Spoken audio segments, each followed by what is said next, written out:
সেদিন স্কুলে ক্লাস 7-এরই রাহুলকে দেখলাম হাঁপাতে হাঁপাতে স্কুলে ঢুকছে।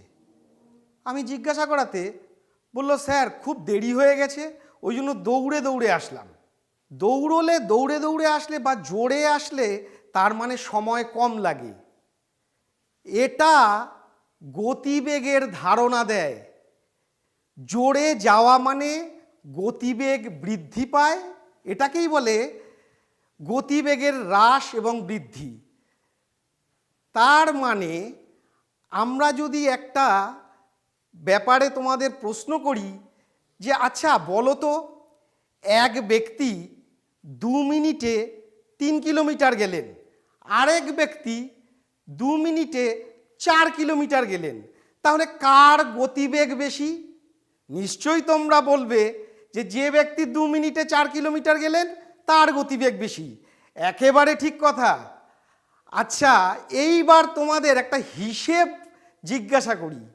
আচ্ছা কোনো ট্রেন 10 মিনিটে যদি 20 কিলোমিটার যায়, তাহলে তার গতিবেগ বের করতে গেলে 1 মিনিটে কত যায় সেটা বের করতে হবে।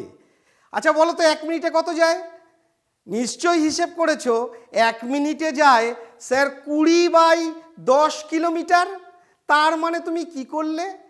20/10 মানে দূরত্বকে সময় দিয়ে ভাগ করলে। দূরত্বকে সময় দিয়ে ভাগ করলেই গতিবেগ পাওয়া যায়। আমরা তাহলে এটাকে একটা নিয়মের মতন করে ভাবি, গতিবেগ সমান দূরত্ব বাই সময়। আর একটা ব্যাপার আমাদের শিখে নিতে হবে একই সঙ্গে, সেটা হলো দূরত্বের একক। আমরা নিশ্চয়ই জানি দূরত্বের সাধারণ একক কিলোমিটার, আর সময়ের একক ঘন্টা।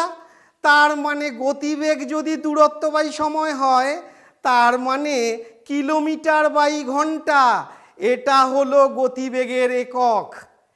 একটি মাত্র কাজ দেব তোমাদের, সেটা হলো একটি ট্রেন 10 মিনিটে 30 কিলোমিটার গেলে তার গতিবেগ নির্ণয় করো। অবশ্যই একক দিতে ভুলবে না।